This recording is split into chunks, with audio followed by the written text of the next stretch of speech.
Então, sem mais delongas, vou passar aqui a apresentação formal das nossas palestrantes, né? A professora Júlia Malanche, ela é doutora em educação escolar pela Unesp Araraquara, ela tem pós-doutorado em educação e currículo no Institute of Education, na Universidade de Londres, né? Ela é professora adjunta do Centro de Educação, Letras e Saúde, no programa de pós-graduação em ensino da UniOeste, Campus Foz do Iguaçu. Ela é membro do grupo de pesquisa Estudos Marxistas e Educação, da Unesp Araraquara, e também do grupo de estudos e pesquisas História, Sociedade e Educação do Brasil, GT da região oeste do Paraná. Né? E os temas que ela tem desenvolvido, pesquisas, estudos, né, são na área de políticas nacionais de formação de professores, políticas curriculares, currículo escolar, teoria do currículo, teorias pedagógicas e pedagogia histórico-crítica. É autora dos livros Cultura, Conhecimento e Currículo, Contribuições à Pedagogia Histórico-Crítica, Políticas Nacionais de Formação de Professores à Distância, uma análise crítica, e lançou recentemente, né, um livro que eu acho que é bastante interessante, né, estamos aqui aguardando, professor, ansiosos que autores associados disponibilizem logo o livro para a gente, que é o livro A Pedagogia Histórico-Crítica, as Políticas Educacionais e a BNCC, né, que ela organizou junto com outros autores, né, como o professor Paulino Osso, que também é lá da UniOeste. Né. Então, a professora Júlia ela tem desenvolvido um trabalho de pesquisa bastante consistente, né, no campo do currículo, a partir de uma análise crítica, né, do currículo dentro da perspectiva que nós podemos chamar de hegemônica, né, e também propondo, né, formas de se pensar o currículo a partir de uma outra fundamentação pedagógica, filosófica, teórica, que seria a pedagogia histórico-crítica. Né? Então, isso para nós é uma contribuição muito importante, né, porque nós, educadores, temos que dar um passo à frente no sentido de poder propor, né, outras formas de se pensar o currículo escolar. Né? E a Débora, a Débora Cristine Trindade Zanck, ela foi orientando da professora Júlia Malanche no mestrado, e ela é mestre em ensino pelo programa de pós-graduação da Universidade Estadual do Oeste do Paraná, no campus Foz do Iguaçu, é professora da rede estadual na cidade de Foz do Iguaçu, né, e membro do grupo de estudos e pesquisa História, Sociedade e Educação no Brasil, no GT do Oeste do Paraná, e ela produziu uma dissertação de mestrado que trata justamente, né, sobre a reforma do ensino médio, né? Então, ela vai trazer uma análise muito rica e muito atualizada, né, já que ela recém defendeu a sua dissertação de mestrado, no que se refere ao tema, né, da reforma do ensino médio. Então, vou passar a palavra para vocês, as professoras, né, vocês fiquem à vontade para definir, né, nós já conversamos anteriormente, a professora Júlia, ela vai iniciar, né, e depois a gente segue passando a palavra para a professora Débora, ok? Ok. Então, boa noite, Ana Paula. Boa noite a todos que estão fazendo parte desse webinário. Quero agradecer o convite para estar aqui com vocês, conversando, né, passando um pouco das nossas pesquisas e também participando do debate. Como a professora Ana Paula falou, tempos tão pesados, né, de precarização do nosso trabalho e acúmulo de atividades, porque antes, se a gente tinha que dar um tempo para sair de uma reunião e ir para outra, agora a gente fecha uma e já abre outra, né? Ou sai de uma live e já vai para outra. Então, realmente a gente tem acumulado. Por outro lado, a gente tem se articulado mais, né? Tem conseguido conversar com outras pessoas, como a Ana Paula falou, de outras cidades, de outros estados, e então a gente tem que pegar esse elemento de contradição e tentar fazer dele uma forma de nos fortalecer e nos articular nesse momento tão difícil e que com certeza, né, o Estado como representante da burguesia, vai aproveitar esse momento para fazer mais ataques à classe trabalhadora. A professora Sandra Maria, eu conheci quando estive aí no ano passado também. Eu fui no período de 12 a 15 de outubro, né, num evento organizado pela formação, pelo STED BR daí do Maranhão. Então, que bom vê-la, Sandra, mesmo, né, remotamente, mas é bom a gente ter esse contato.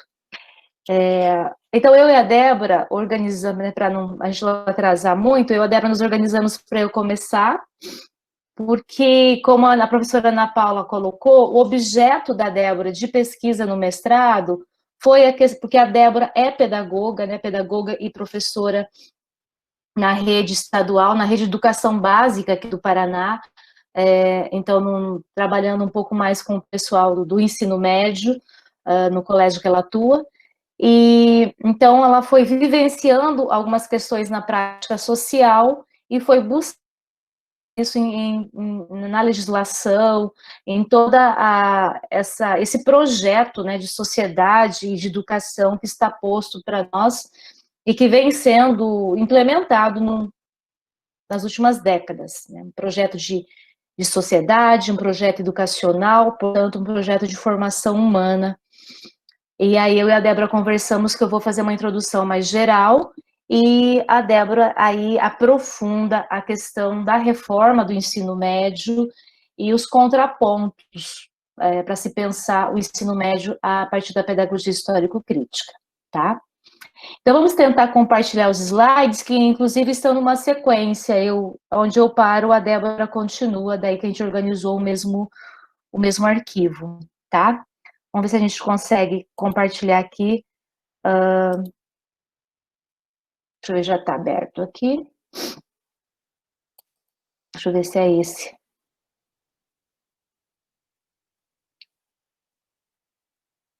É esse sim. Tá? Vocês estão enxergando, né? Sim? Alguém pode abrir o microfone? Enxergando. Tá ótimo. Beleza. Então, alguém não tá? Não, Bem, eu não. Pode ser alguma coisa no seu... Pode ser Quem é que não tá? Agora sim, agora eu vejo. Tá ok. É que às vezes demora um pouquinho se tá no celular ou, né, conforme a internet. Mas que bom. Então, a proposta da nossa fala de hoje, ela tem o título A BNCC e a Reforma do Ensino Médio, Implicações para o Currículo da Educação Básica. Eu só vou colocar aqui o tempo para não passar do tempo, para dar mais tempo para... A gente acaba se empolgando, né?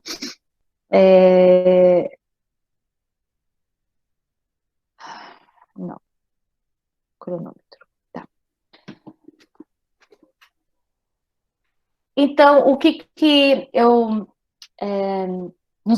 desde 2015, quando foi lançada a primeira versão da BNCC, o que nós temos observado? Alguns encaminhamentos que se diferenciaram da primeira versão em 2015 para a versão que foi aprovada no final de 2017, num primeiro momento, para a educação infantil e para o ensino fundamental, e aí no final de 2018 para o ensino médio, tá?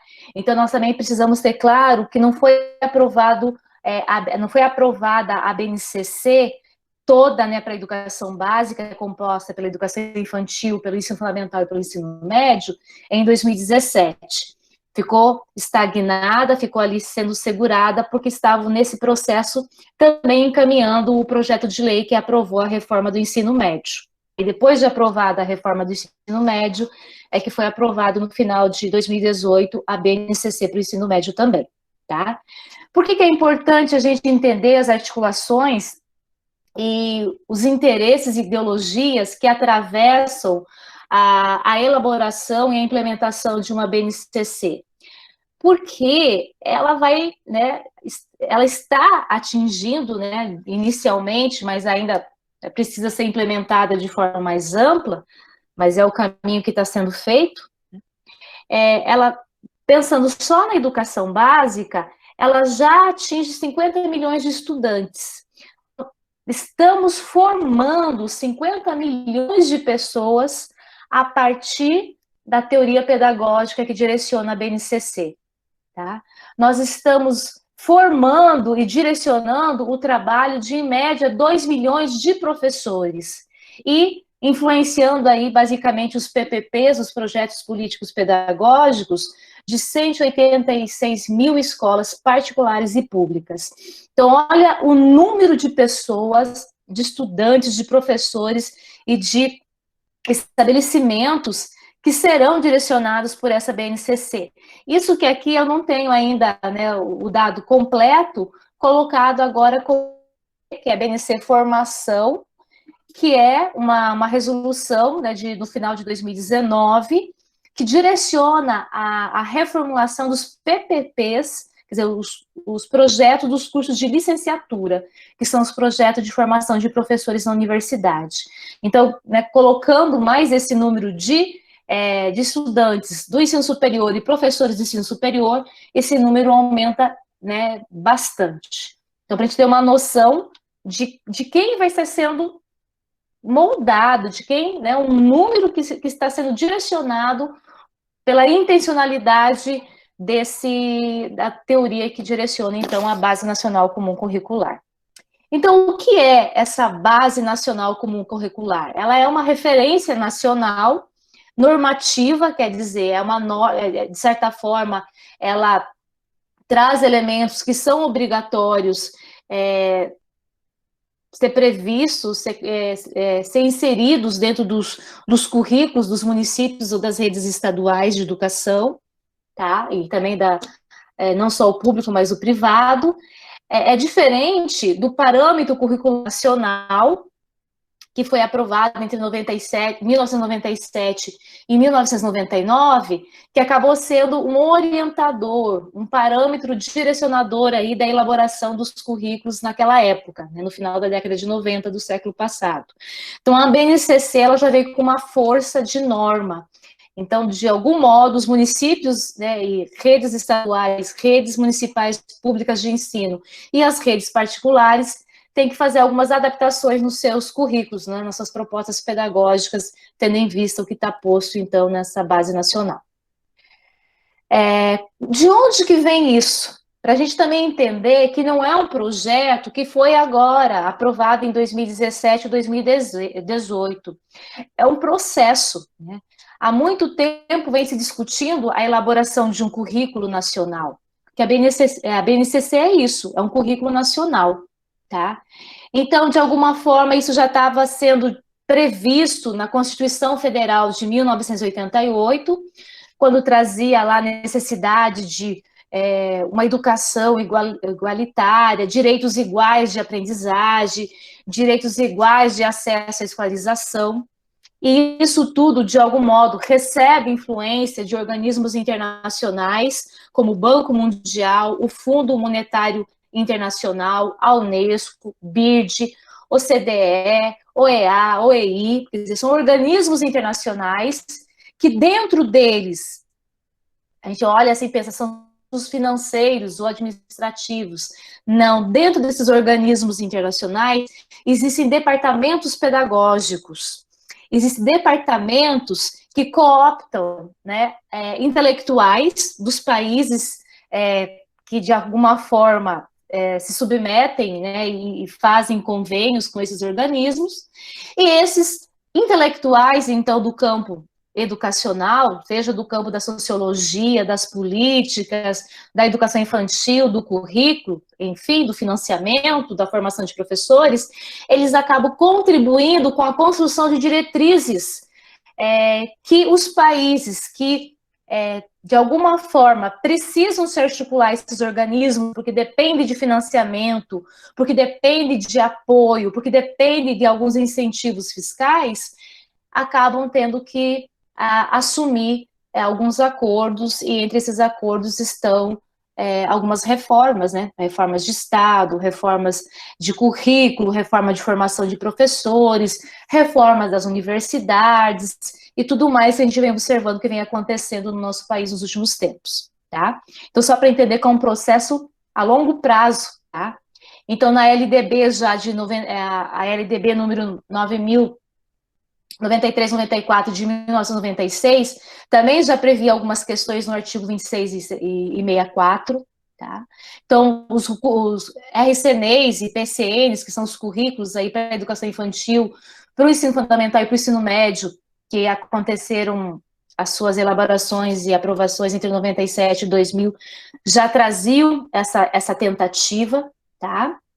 E aí a gente teve um movimento nacional, falando mais, né, do Brasil, que começou com uma organização em 2010. Então, em 2010, a Secretaria de Educação Básica do MEC, que é a SEB, ela já começou a organizar eventos, organizando com secretários estaduais de educação, secretários municipais de educação, envolvendo os conselheiros estaduais e nacionais de educação, envolvendo também representantes da iniciativa privada. Então, em 2014, já tem uma organização assim mais definida do que se pretende enquanto base nacional comum curricular, e em 2015 é lançada uma primeira versão para consulta pública, entre agosto e setembro de 2015. Foi lançado, então, esse documento, que ainda não trazia a pedagogia das competências como direcionadora dessa proposta, trazia lá direitos e objetivos de aprendizagem, trazia algumas outras questões, mas não exatamente a pedagogia das competências, tá? E aí a gente tem, no final, com o golpe parlamentar, né, com o golpe aí que retirou a presidente Dilma e colocou, então, o Temer, mudou, né, mudaram algumas pessoas da equipe do Ministério da Educação, e aquilo que já aparecia, né, os grupos aí privados, representados Todos pela Educação, que é um grupo que envolve várias fundações e empresas multinacionais, institutos, que tem como líderes a Fundação Lehman, já trazia, então, essa influência dos setores privados. Mas com o golpe parlamentar, então, que retirou a presidente, a professora Dilma, ia falar, a presidente Dilma, né, da presidência, isso ficou muito mais acirrado, isso ficou muito mais claro, e aquilo que não aparecia enquanto pedagogia direcionadora começou a aparecer, que é a pedagogia das competências, tá? Então, vem lá as 10 competências que devem ser previstas, a questão de como explorar isso dentro de uma perspectiva de meritocracia, de eficácia, de empreendedorismo, enfim, de todo aquele discurso que a gente sabe que vem dentro de um discurso empresarial, de gerenciamento, de realmente trazer a questão da empregabilidade enquanto formação do indivíduo, e não a formação emancipadora, uma formação humana mais ampla, unilateral, tá? Então, aqui tem alguns grupos, dentro da tabela em vermelho, que a gente viu, levantou, mas existem outros, né? Aqui são os principais, então, que estiveram presentes nessa primeira fase aí da elaboração e da implementação da BNCC. Então, como eu já falei, temos aí dentro do setor privado, que participou dessa elaboração, o grupo chamado Todos pela Educação, e que é liderado, então, pela Fundação Lehman, né, que tem como presidente aí o Jorge Paulo Lehman.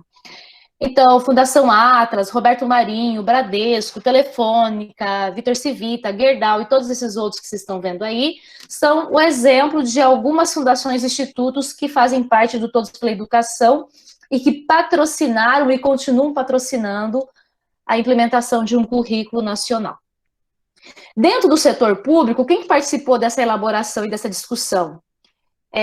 Pessoas, né, representantes aí do MEC, do Conselho Nacional de Educação, que é o CNE, CONSED, que é o Conselho Nacional dos Secretários de Educação estaduais, né, e a Undime, que é a União dos Dirigentes Municipais de Educação. Mas eu sempre destaco que mesmo dentro dos representantes do setor público, nós temos interesses do setor privado sendo direcionado. Porque quem, né, Quais são as pessoas que são nomeadas para estar dentro do MEC, dentro desse modelo social que nós temos, né?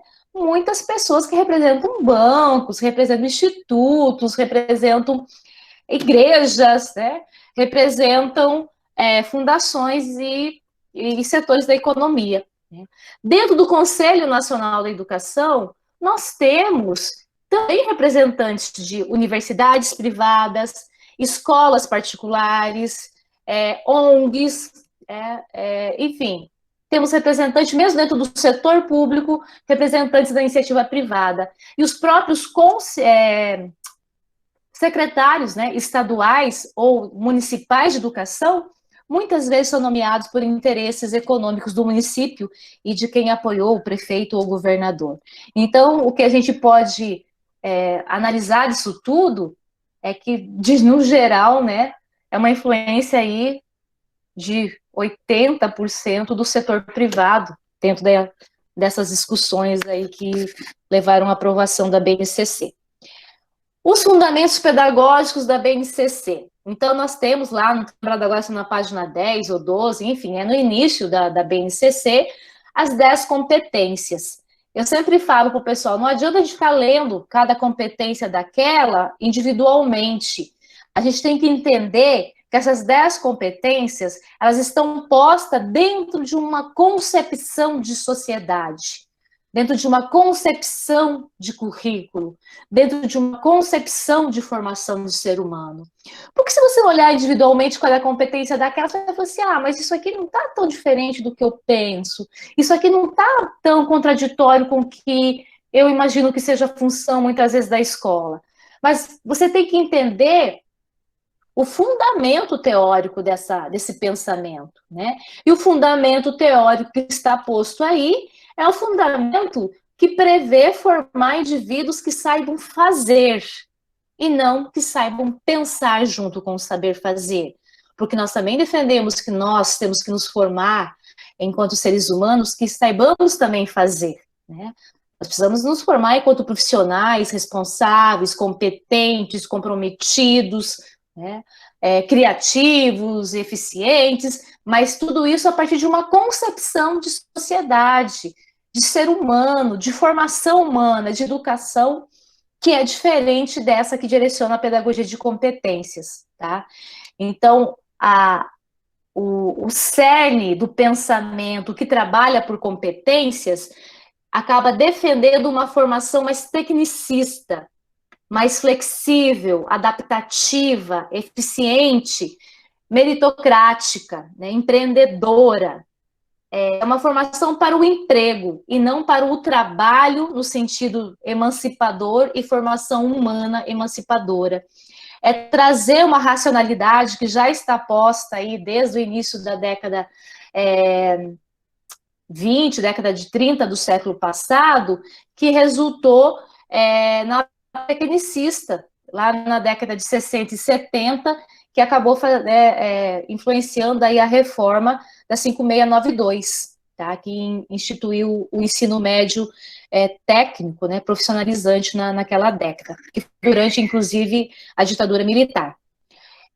Então, o que direciona uma teoria por competências, o que direciona uma pedagogia de competências, é um pensamento que acaba esvaziando uma formação mais ampla, uma formação mais articulada, uma formação que desenvolve também, além de você saber fazer, de você ter o domínio das técnicas, você ter um pensamento crítico, você ter uma ação e entender a realidade para além daquilo que está sendo visto ali no imediato, no cotidiano, no senso comum, tá? Então, o que a gente observa sendo articulado pelas políticas nacionais e que estão submetidas, então, a um projeto mundial, sim, e um projeto nacional de educação, sim, tá? É uma articulação, então, da formação daquele número de pessoas que eu coloquei inicialmente, 50 milhões de estudantes, 2 milhões de professores, fora, então, o pessoal do ensino superior que será inserido com a reforma dos projetos de curso no ensino superior, e que já atende aí esse segundo bloco que eu coloquei, que é a formação de professores. Junto com isso, a avaliação de professores e alunos no ENAD, no Enem, na Provinha Brasil, tudo vai se articular a partir dessa BNCC, tá? Inclusive, se pensa futuramente, inclusive em fazer uma prova nacional de inclusão de professores na carreira do magistério, como se tem o Enem, né? Se faz uma prova nacional e conforme a nota que você tem, você entra nas universidades, né? Então, se já tem, né, projetos debatendo isso, não sei em que momento isso vem, né, porque eles estão agora mais envolvidos na questão da privatização do SUS, da reforma administrativa, né, da implementação da BNCC na educação básica, mas futuramente já se existe proposta de se pensar uma prova nacional para a inclusão de novos professores no magistério. Tá? Então, o que a gente observa aí? Um controle total do sistema. A gente forma os indivíduos da educação infantil ao ensino médio, forma também os licenciados, os futuros professores, tá? Com a BNC Formação, então, que também já chegou nas universidades e que as universidades devem adaptar os seus PPPs, e se fecha com avaliação em larga escala, atendendo alguns objetivos de organismos internacionais também. Tá? E junto com esse controle total de formação dos indivíduos, né, esse controle do sistema, nós temos aí um nicho, né, um nicho de mercado que se abre para a iniciativa privada, em termos de elaboração de provas, de acordo com a BNCC, apostilas, de acordo com a BNCC, livros, de acordo com a BNCC, seminários, de acordo com a BNCC, consultoria, kits pedagógicos e tudo mais que vocês já devem ter começado a ver. Então, a nossa grande preocupação é esse controle total do sistema, porque está se fechando, né? Um projeto de sociedade, um projeto de formação humana. É claro que nós contamos com o processo de resistência, o processo de luta de classes, aquilo que a dialética nos coloca enquanto método materialista histórico dialética, que é a questão da contradição, né? O embate, a tensão, a não aceitação total pela classe trabalhadora, pelos professores, pelos alunos, desse tipo de formação, tá? Mas sabendo sempre que tem uma força muito grande aí desses organismos, tá? Então, o que a gente observa sendo fortemente colocado pela aprovação da BNCC e a implementação dela? Se confirmando e se aprofundando as pretensões privatistas dentro do sistema público, tá? A gente sempre fala, né, é uma articulação do sistema privado para atuar dentro do sistema público. Então, isso não só com o interesse de lucrar, mas com o interesse de direcionar a formação da classe trabalhadora, tá? O controle sobre a prática dos professores, porque a gente já vai observando muitos municípios, muitos estados montando RCOs, que é você colocar lá no sistema o conteúdo que você trabalhou, de acordo com o número da competência, como você avaliou, então uma forma muito engessada, né, de tentar controlar o trabalho docente, que 100% a gente sabe que não é possível, mas se tem esse interesse, e aquilo que eu falei em termos de produção de materiais.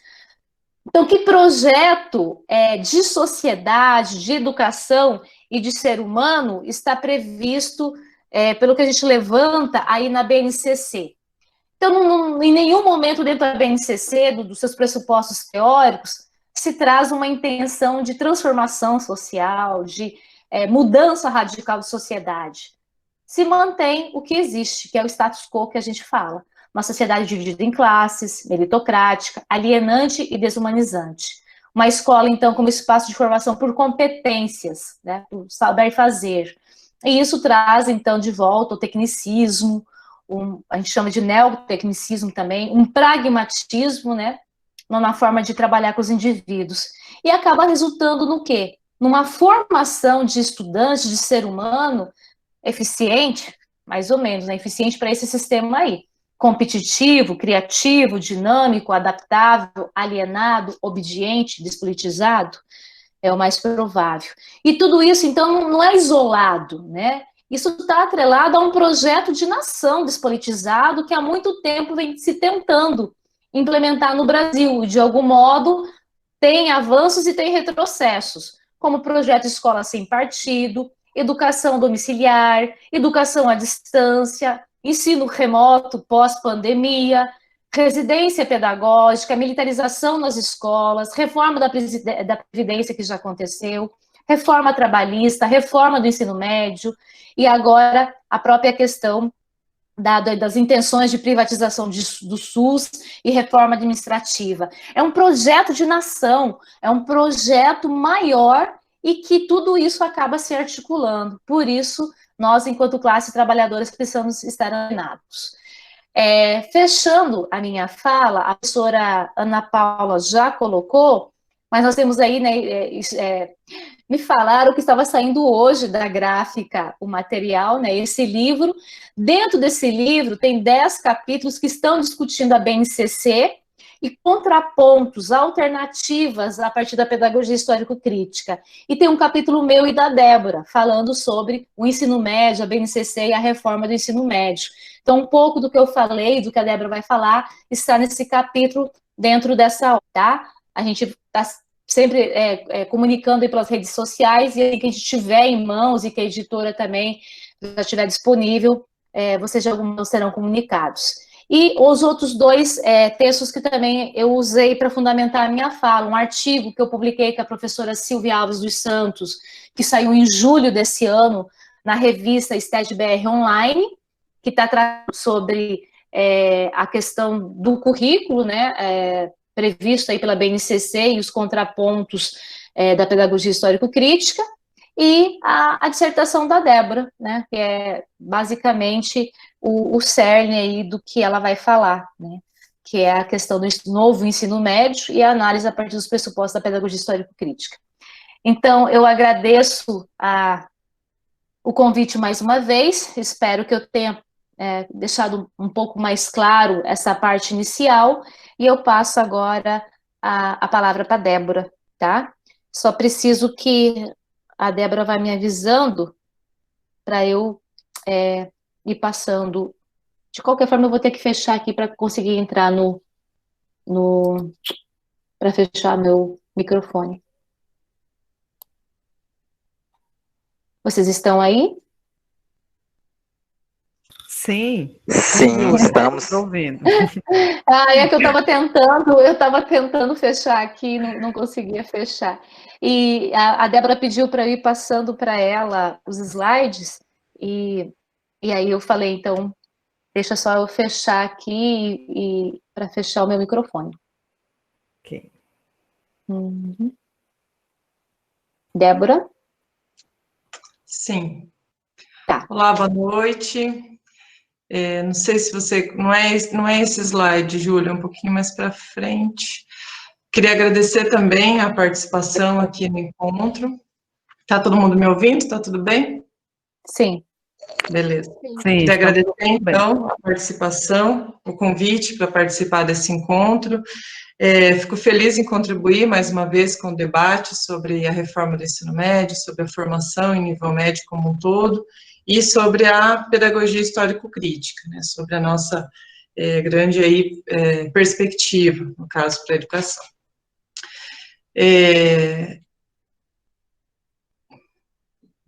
Eu vou falar um pouquinho mais especificamente sobre a reforma do ensino médio. Tentei resumir ao máximo ali algumas questões, colocando algumas questões como principais. Um pouquinho sobre as mudanças, as principais mudanças, e também, acho que não é esse, né?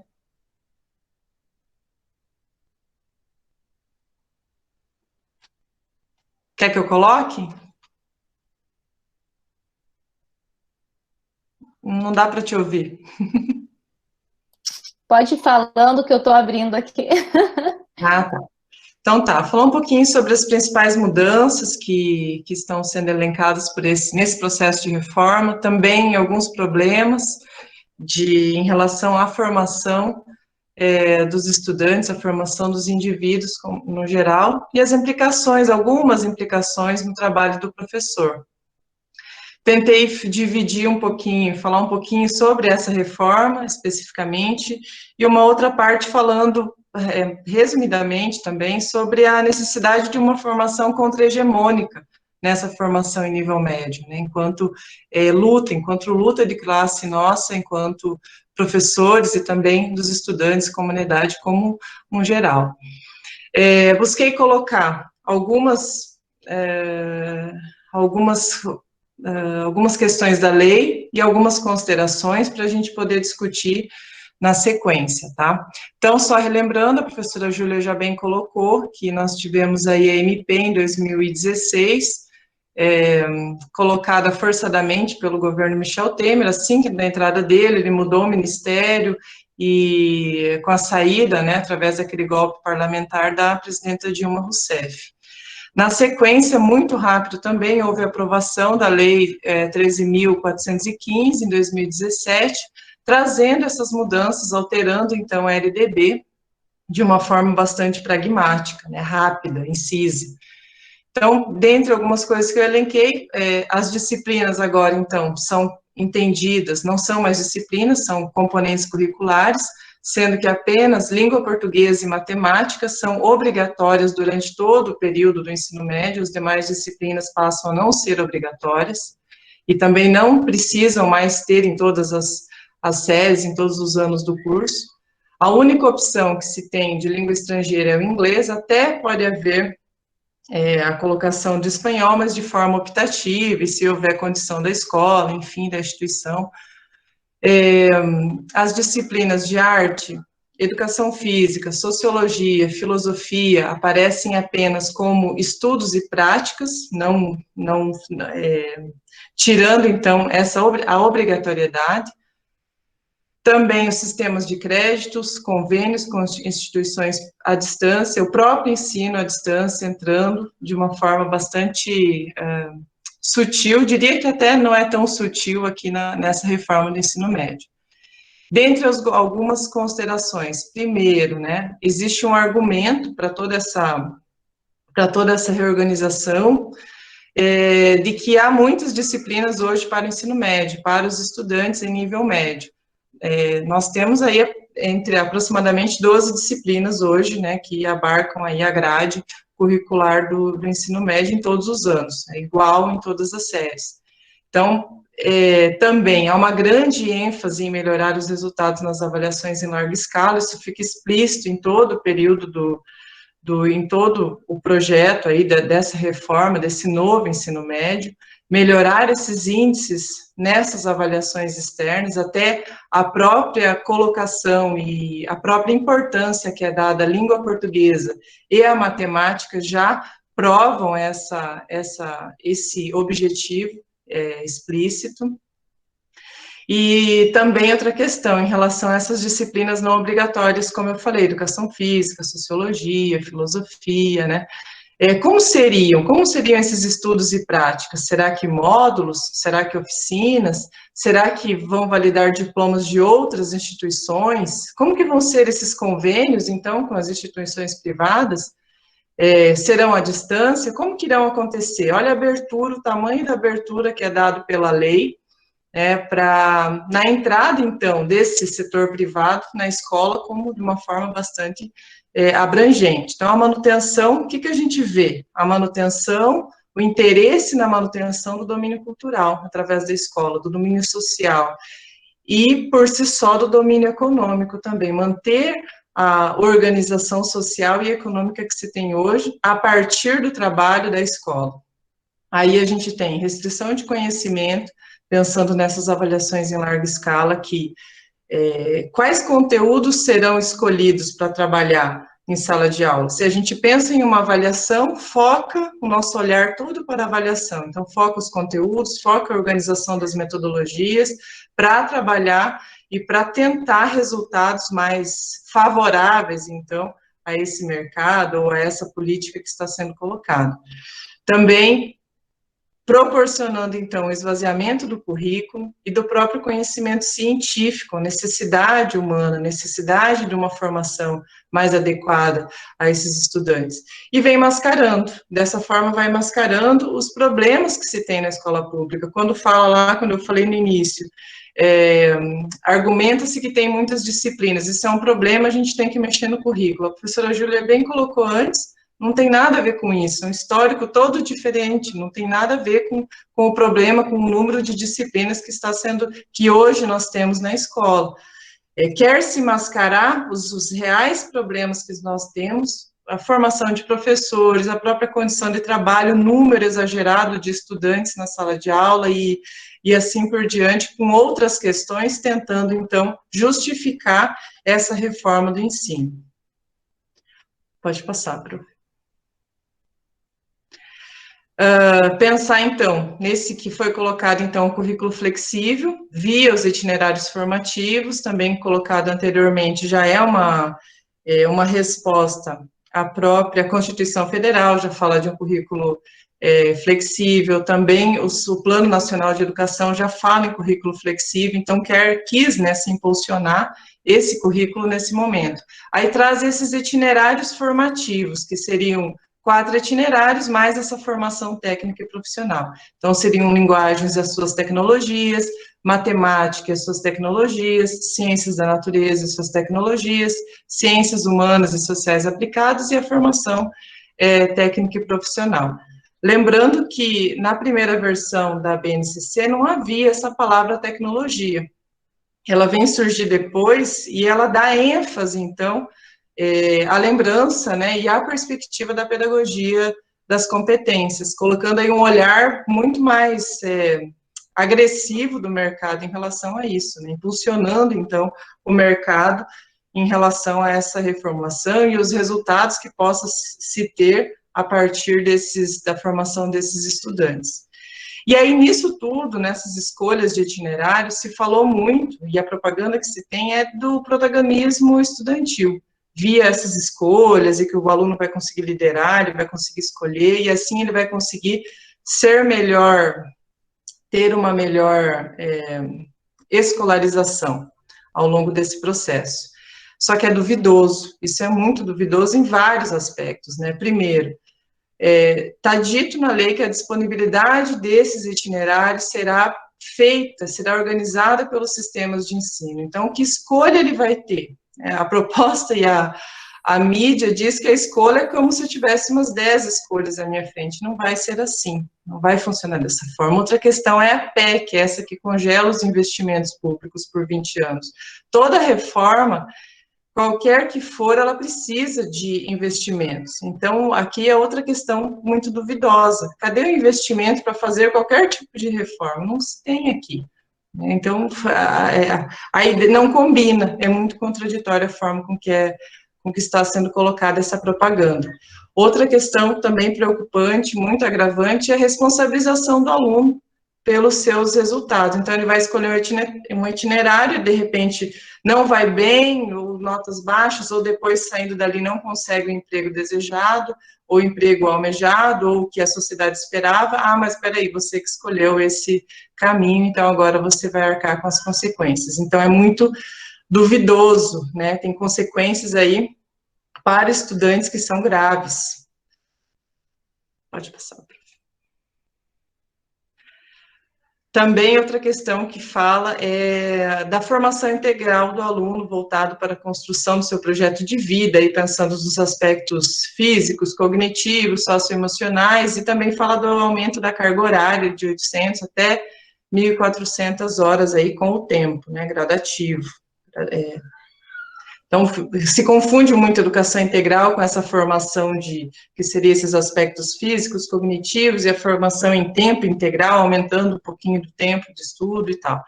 Mas aí antes mesmo já volta aquela questão, cadê o investimento? Se for ter uma formação mesmo em tempo integral, cadê o investimento para conseguir fazer esse tipo de questão? A menos, né, que eles estejam realmente organizando essa educação à distância, formalizando de alguma forma, para aumentar, então, os outros espaços, os alunos em vários espaços diferenciados, então, legitimar isso de alguma forma.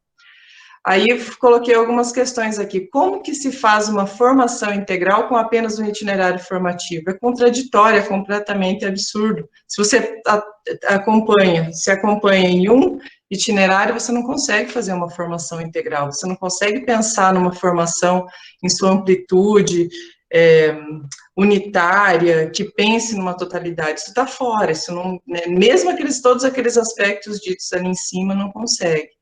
Ela deve estar, para a gente pensar numa formação integral, resumidamente, falando aqui, ela deve estar primeiramente fora desse imediatismo que vem sendo colocado, tecnicista, desse imediatismo econômico, para atender o setor produtivo, o setor do mercado de trabalho.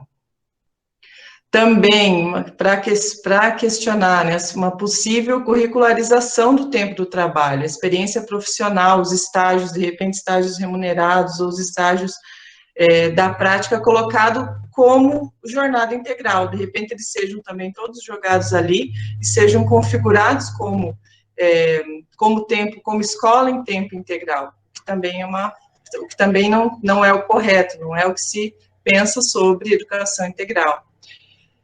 Também para pensar, a carga horária da BNCC, ela deve ter, está escrito em lei, até 1.800 horas, sendo que o restante ficará para a formação para o trabalho. Então, retira-se a centralidade do conhecimento científico, deixa uma parte, aliás, deixa-se apenas uma parte para esse conhecimento da base, que seriam as disciplinas de matemática, língua portuguesa, como um todo. 40%, talvez chegue a mais, não sei, vai ficar para as outras atividades de cunho mais técnico, ou preparação para o trabalho, para o mercado. Deixa eu passar. E aí, uma questão também bastante discutida, que tem nos deixado muito incomodados, é a questão do aceite de profissionais de notório saber.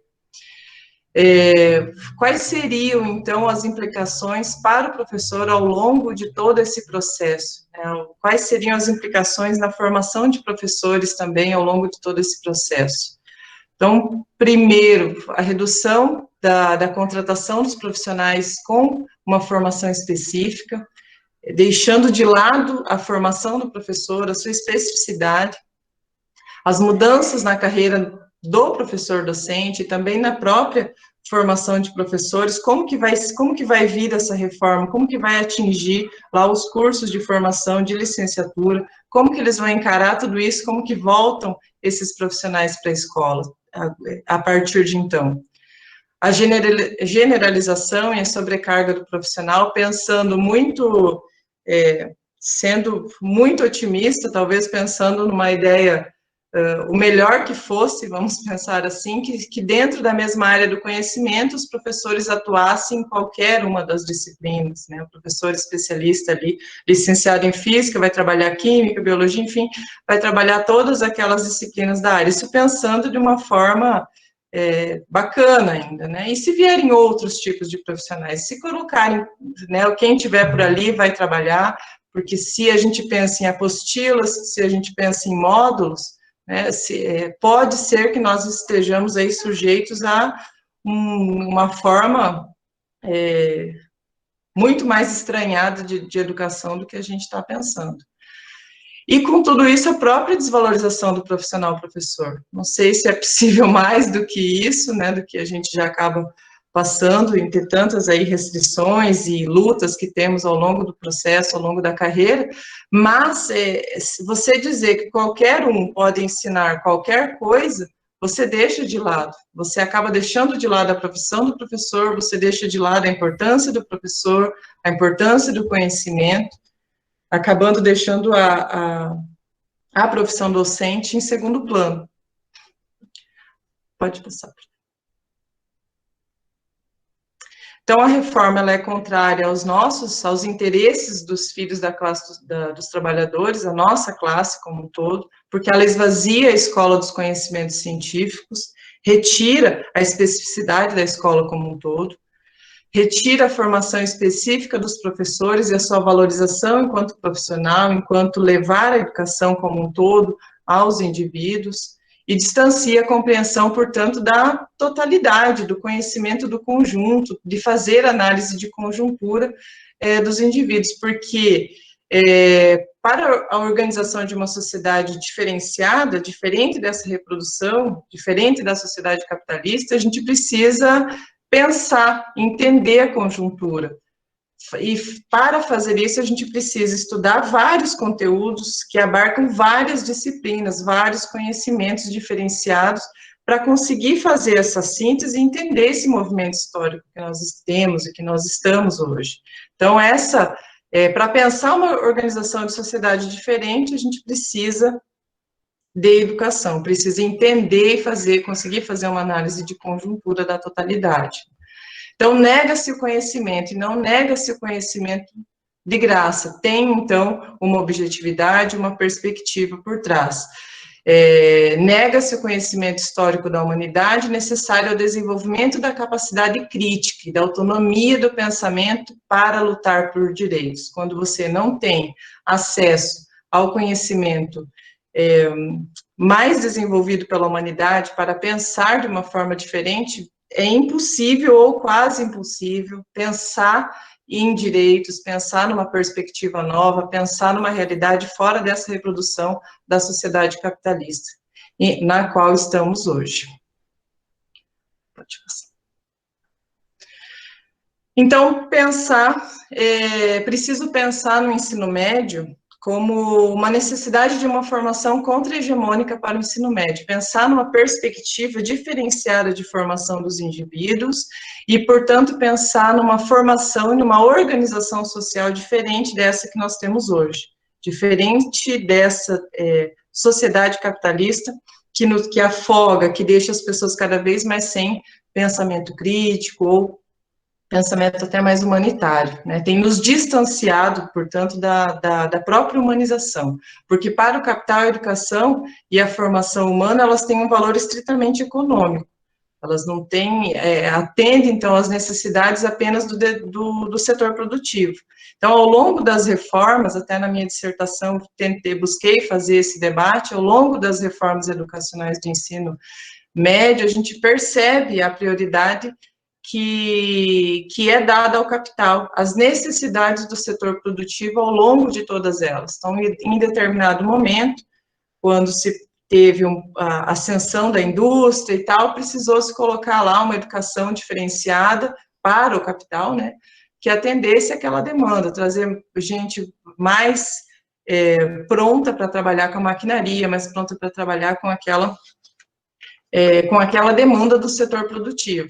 Então, as reformas vão passando, foi interessante fazer esse olhar histórico, porque conforme a gente percebe as reformas, a gente vai verificando que o interesse do capital e o interesse do mercado é muito maior do que o interesse em formar a humanidade, do que formar os indivíduos.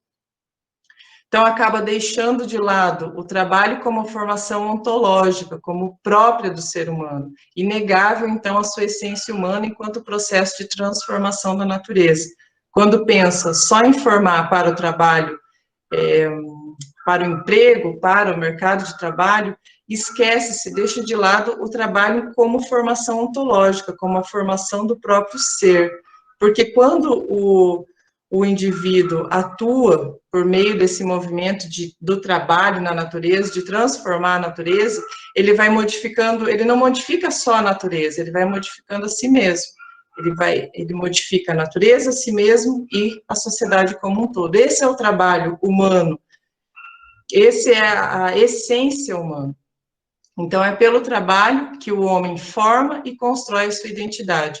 Por isso, não se resume às atividades laborativas, mas à produção de todas as dimensões da vida humana. Então, não podemos colocar o trabalho e a formação da escola apenas direcionado para as atividades laborativas. Limita-se o homem, limita-se e esquece da sua essência humana.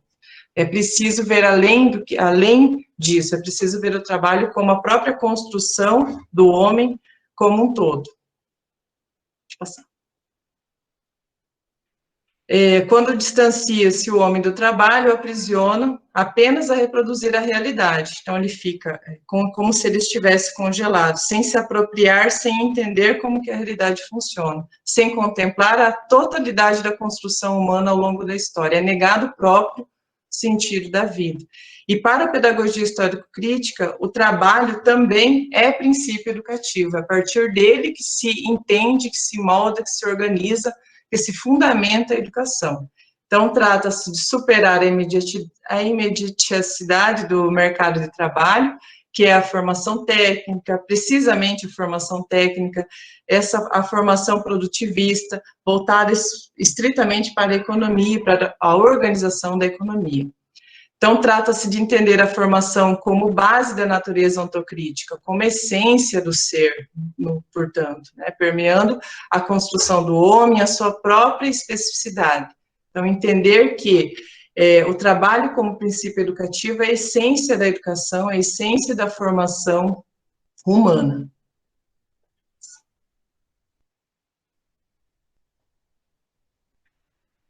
E aí, foi.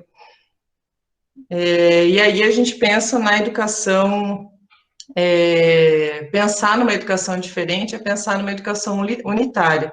Pensar, então, para a pedagogia histórico-crítica, a melhor forma, a melhor alternativa para a educação é a politecnia. E a politecnia, resumidamente, né, ela busca romper a dicotomia que existe entre a educação básica e técnica, resgatando o princípio da formação humana em sua totalidade, buscando integrar, seria, então, a própria educação integral, a formação integral. É a defesa de uma educação unitária, partindo do trabalho como princípio educativo, em todas as etapas da educação básica, desde a educação infantil até os anos finais aí do ensino médio. No ensino médio, especificamente, seria fundamental a combinação, já seria a síntese, então, do conhecimento e também da prática social, seria a unidade entre os aspectos manuais e os aspectos intelectuais, e tentar distorcer, então, as distorções que existem entre o pensar e o fazer, seria propriamente, então, a formação integral do homem. Fala-se aqui das oficinas, onde os alunos teriam condições, através das oficinas, aí com trabalhos em madeira,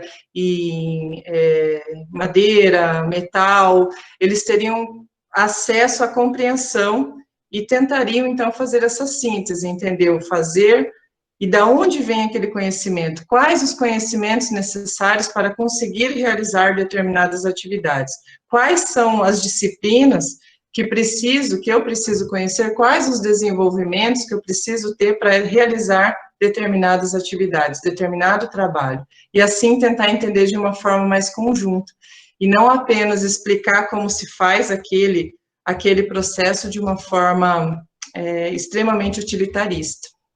A educação pensada pela Politecnia está longe de pensar dessa forma. E quando você associa teoria e prática, não é para melhorar a produtividade, é claro que pode ser que, inclusive, aconteça, né, mas não é o sentido, não é esse o sentido que se tem, o sentido é político, é dominar o conteúdo do trabalho, é entender quais são as implicações, o que eu preciso saber para fazer aquele determinado trabalho, aquela determinada atividade. Então, supõe o conhecimento dos fundamentos científicos de diferentes atividades, a necessidade da compreensão da totalidade, da essência humana. Então, volta-se a bater nessa tecla. Compreender a totalidade, participar ou ter acesso aí a um trabalho como princípio educativo, é entender e ter acesso aos fundamentos científicos nas diferentes, né, ao conhecimento científico na forma mais rica, elaborada, que se tem pela sociedade. Pode passar. Acho que é o último. Eu coloquei alguns desafios, acho que depois os demais até podem nos ajudar a colocar mais, coloquei alguns, tá? Superar a ideologia da classe dominante, um desafio nosso enquanto professor, ao impor a pedagogia que impõe essa pedagogia das competências, mudanças na organização escolar, tanto formação de professores, condições de trabalho, concepção curricular que possa realmente apropriar os sujeitos dos conhecimentos historicamente acumulados pela humanidade, não apenas de uma parcela de conhecimentos destinados a objetivos específicos de mercado, e a superação da sociedade capitalista com base na formação integral, unitária dos jovens. Essa é a nossa luta de classe, né? Pensar que a escola é compreendida como a base no desenvolvimento histórico da sociedade, e, portanto, ela é compreendida, torna-se possível a sua articulação com a superação da sociedade vigente em direção a uma sociedade sem classes, a uma sociedade socialista. Penso que, na contradição, ainda nós temos o trabalho de buscar essa superação da sociedade através do nosso trabalho com o conhecimento científico, através da nossa fundamentação teórica, em uma perspectiva diferenciada e não levando apenas à reprodução dessa sociedade capitalista. Penso que, embora nós estamos quase mergulhados nessa BNCC, precisamos ainda, em contradição, trabalhar contra ela, trabalhar dentro com as armas que temos. E a arma que nós temos é a educação, é o conhecimento, é o nosso trabalho como professor. Acho que é isso. Obrigada. Obrigada, Débora. Obrigada, Júlia. A exposição foi belíssima, né, de ambas, né, as nossas convidadas, né, trouxe bastante elementos para a gente debater, né. Bom, eu estou olhando aqui rapidamente, Tiago, não sei se você anotou alguma pergunta, né, específica agora para a gente iniciar o nosso bloco de perguntas. Se não tiver nenhuma pergunta, eu gostaria de fazer uma pergunta, já que eu estou aqui falando, eu não vou digitar, eu vou direcionar a fala, né, essa pergunta através da fala mesmo.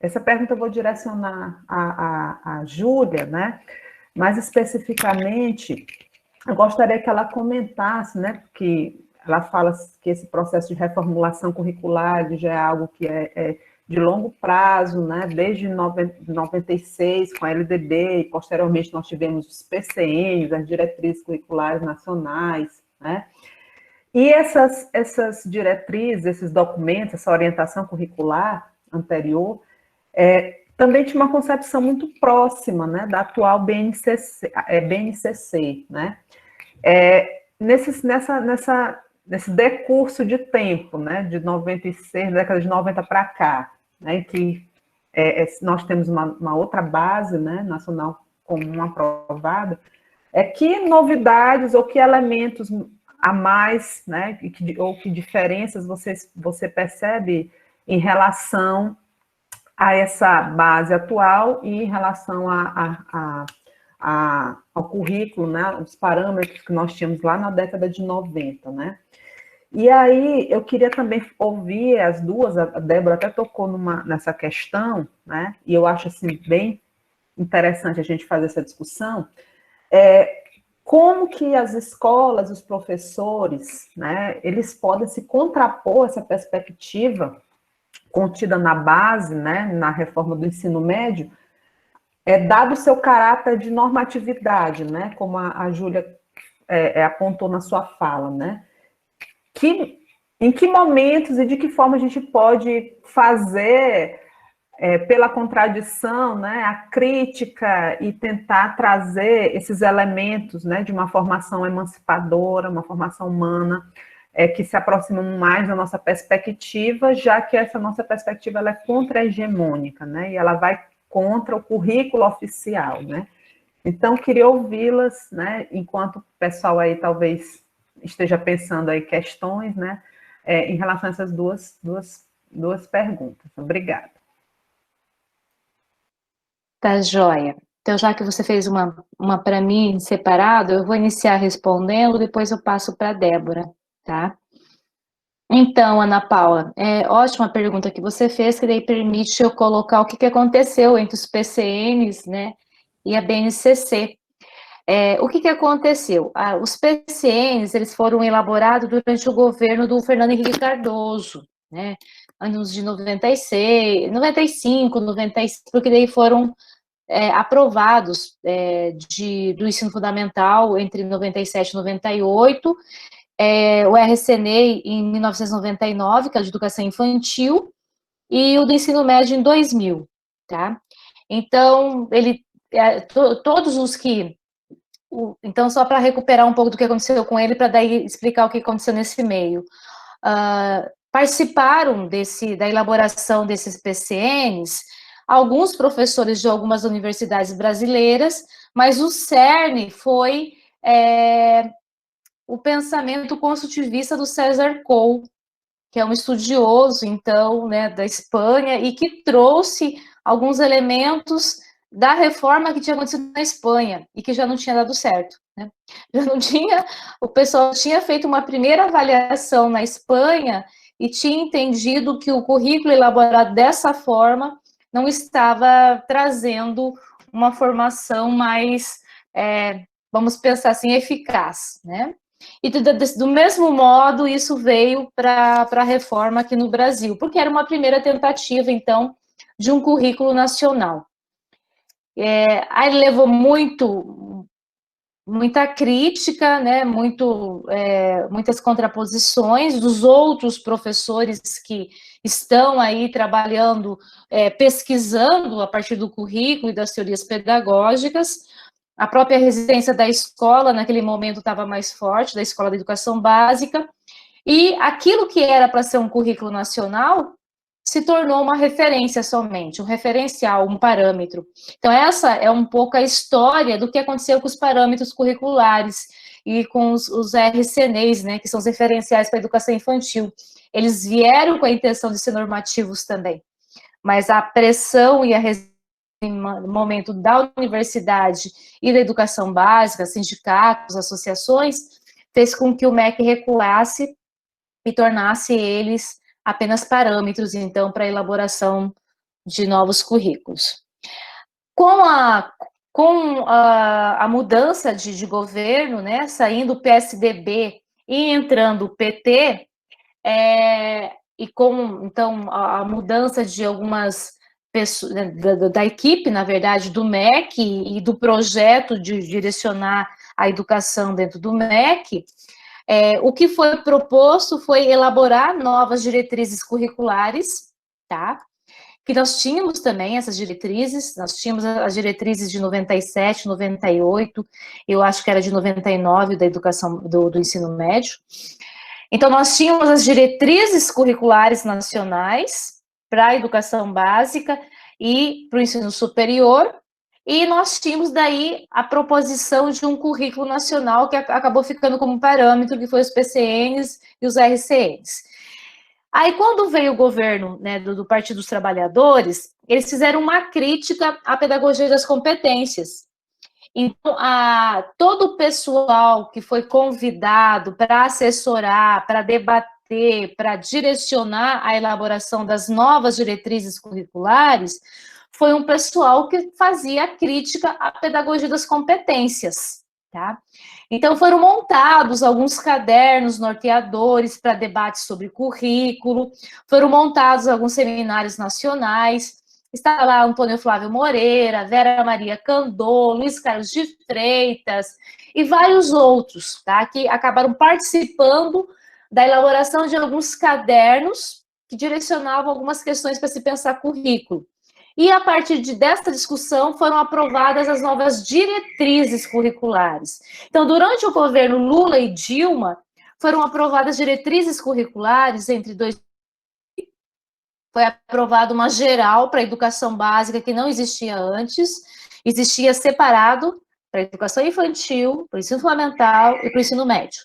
Aí foi aprovada uma geralzona em 2009 para a educação básica e aí, na sequência, uma específica para cada etapa. Então, tem lá da educação infantil, tem lá do ensino fundamental e do ensino médio, que acho que foi aprovado por último em 2012. Então, essas diretrizes curriculares nacionais, elas, como diz o nome, elas trazem em linhas gerais o que deve ser pensado e que não pode faltar quando os municípios e redes estaduais vão elaborar os seus currículos, tá? Em termos de disciplinas, em termos de carga horária, em termos de alguns temas, alguns elementos aí que devem transpassar aí, atravessar esses currículos. E o que acontece? Essas diretrizes são aprovadas, elas não foram revogadas, elas ainda existem, né? Aí, na sequência, durante o governo Dilma ainda, começa a se elaborar, então, essa BNCC, e que daí, com o governo Temer, toma novamente a mesma direção que existia antes, que era a questão da pedagogia das competências. Então, aquilo que as diretrizes que estão em vigência criticam, estão postos na BNCC. Nós estamos vivendo um período de contradição dentro da legislação. Só que ninguém está levando em consideração isso. Todo mundo só está de olho na BNCC agora. Mas existe isso legalmente acontecendo ainda, porque qual que é a linha que está direcionando as diretrizes curriculares? É o multiculturalismo, é a teoria multicultural. Também não é a pedagogia histórico-crítica, são as teorias multiculturais, tá? E a teoria que está direcionando a BNCC é a pedagogia das competências. Tá? É isso que nós temos hoje no Brasil, essa coisa eclética, tá? A segunda questão, vou responder um pouquinho, daí deixo para a Débora responder o restante, que ela também está lá na escola. A universidade é uma escola, né? Mas nós acabamos nos envolvendo um pouco mais com a questão da extensão e da pesquisa, e na escola acaba ficando um pouco mais essa coisa com o aluno, com pais e com o processo de ensino, né? E a reforma desses currículos aí. Então, é o que eu tenho que falar, e assim, são as conclusões que eu também tenho chegado, sabe, Ana Paula? Não existe teoria implementada se os professores não dominam aquilo, tá? Então, não existe como construir um currículo a partir da pedagogia histórico-crítica, vamos supor, se o professor não domina aquilo. Ele vai continuar fazendo aquilo que ele fazia.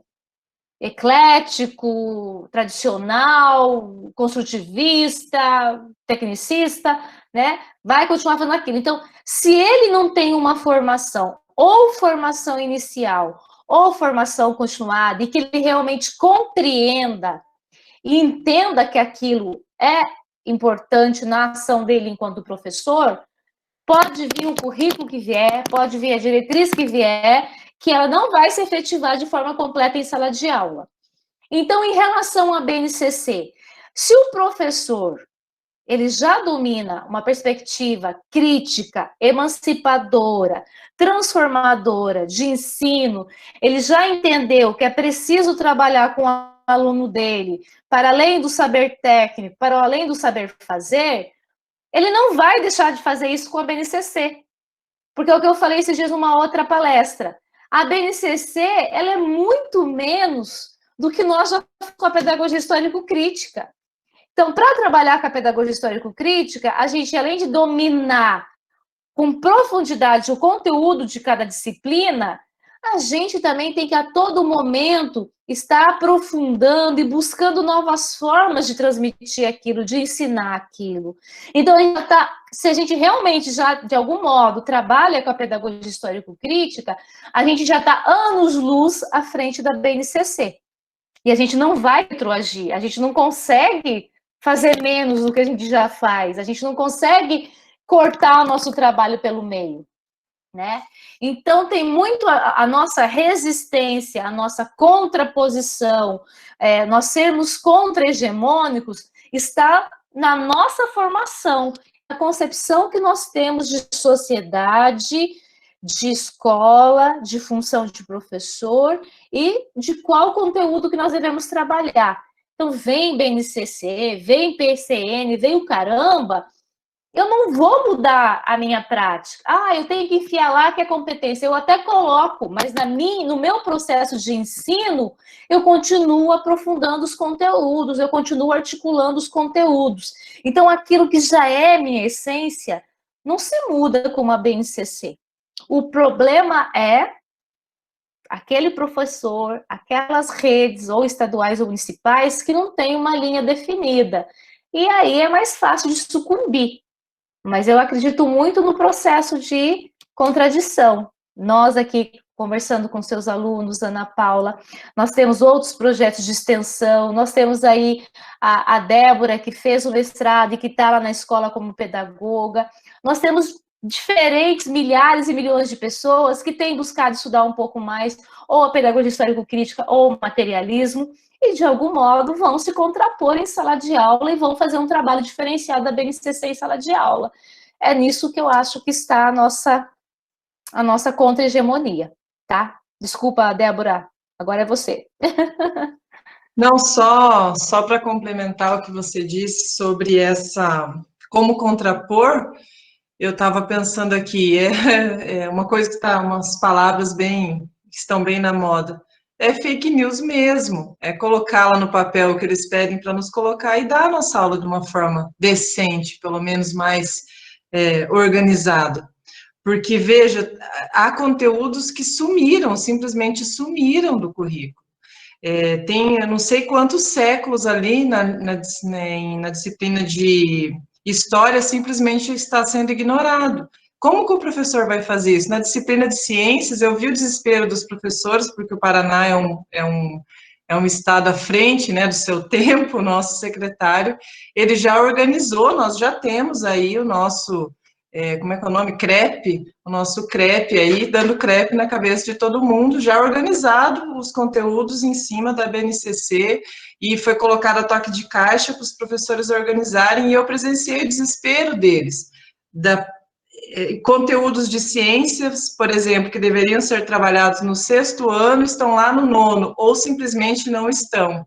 Aí os professores têm feito, leva livro, traz livro, pega da outra sala, porque não tem como trabalhar um conteúdo sem ter trabalhado um conteúdo anterior.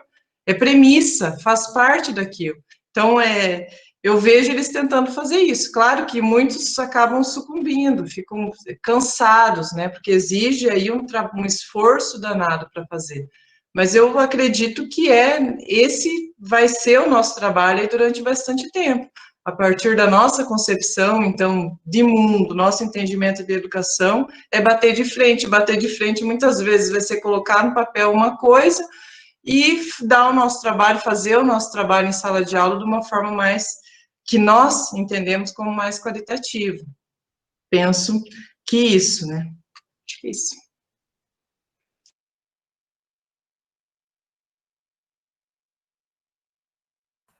Bom, ok, Débora, Júlia, obrigado. Eu estou vendo aqui que no chat não tem assim, que eu perdi um pouco a minha conexão, saí de novo da sala e perdi as mensagens. Não sei se o Tiago anotou aí mais alguma questão. Se não há mais nenhuma questão no chat, eu vou deixar que as pessoas façam algum comentário livre, né? Professora Sandra, professora Vanessa, professora Denise, que estão aqui na sala. Boa noite a todos. Boa noite, Júlia. Boa noite, Débora. Boa noite, Ana Paula. Muito obrigada por nos permitir estar aqui com vocês e aprender muito, né? Muito bom aprender sempre. E ouvir essas palavras animadoras das contradições, das pessoas que estão resistindo. E aí, Vanessa, quando Débora estava falando sobre o notório saber e o perigo de ter essas pessoas atuando uma formação e atuando em diferentes disciplinas, aí Vanessa fez um comentário em cima disso, aqui no chat, e eu me lembrei da TV Escola, da TVE. Aqui no Maranhão, a TVE foi pioneira, ela foi implantada em 1969. E eram contratados monitores, e a essa época não tinham sequer o curso superior. Era aquela formação do curso normal mais um ano complementar. Então, esse normalista, com aquela formação de mais um ano que era o especialista, ele trabalhava a formação dos jovens a partir da 5ª série, que a gente ainda tinha aquela organização de 5ª a 8ª série. Era ginásio, primário, ginásio e segundo grau, primeiro e segundo grau. E aí, como o Maranhão, ele não tinha escolas, ele não conseguia ofertar, ele não conseguia atender. Nessa época, o Estado, ele tinha 3 escolas de ensino médio pública. Então, secundário, na verdade, porque dos 67 municípios da época, só tinha atendimento para 17 de ensino secundário. Não tinha nos outros. E aí, para chegar nesses municípios, o Estado foi assim, super moderno. Aí você falou do Paraná, nós estamos igualzinho. A gente anda na mesma pegada, a gente é acelerado para implantar as mudanças, mas não implanta no papel, mas elas não acontecem na realidade. E a essa época, e aí como eu estagiei na época que eu estava fazendo pedagogia numa escola que tinha sido antigo SEMA, que era chamado os Centros de Ensino a partir da TBE, e aí eu ouvi esses depoimentos dos professores falando disso, que eles pegavam as fitas, assistiam, e tinha umas cartilhas que eles ficavam estudando, não sabiam os conteúdos de matemática, quer dizer, os meninos naquela televisãozinha pequena, assistiam aquela fita gravada 500 milhões de anos, repetida 1000 vezes, e eles tinham que explicar aqueles conteúdos que eles não conheciam.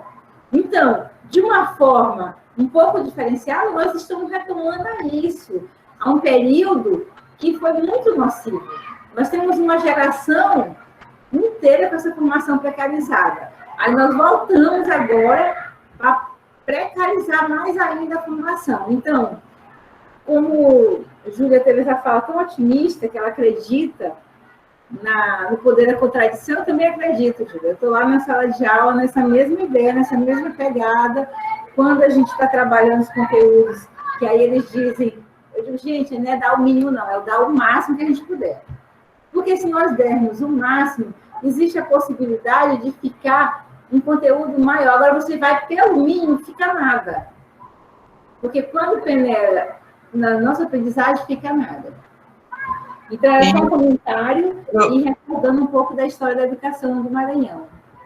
Professora Sandra, eu agora, você falando do comentário da Vanessa, também pensei essa precarização de trabalho, as nossas condições materiais também de vida, né, elas ficam em cima, os professores, nós todos precisamos comer, precisamos sobreviver, precisamos nos manter, né, e se abre essa precarização e você está ali naquele desespero, naquela necessidade, né, abre-se essa brecha para isso tudo, porque a nossa condição material, ela tá ali, ela é diária, ela é algo que está mais.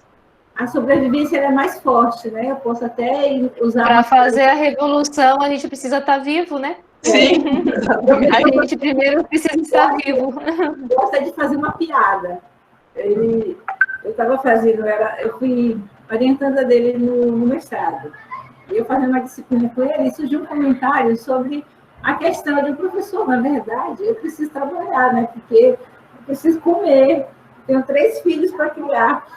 Aí ele riu assim e disse, vamos ensinar a gente a comer, a gente criou a necessidade e a gente precisa se alimentar. Então é isso, a gente precisa estar vivo para reproduzir até essa energia, que é a energia que vai fazer diferença, né? Que aí as pessoas gostam de zombar da gente que defende e trabalha a partir do materialismo histórico dialético, de que, olha só, marxista de carro, marxista comendo isso, fazendo aquilo. Eles não entendem que a revolução é exatamente todas as pessoas terem direitos a essas condições de vida digna. Essa é a diferença. A gente não tem que andar esfarrapado, fedorento, de cabelo sujo.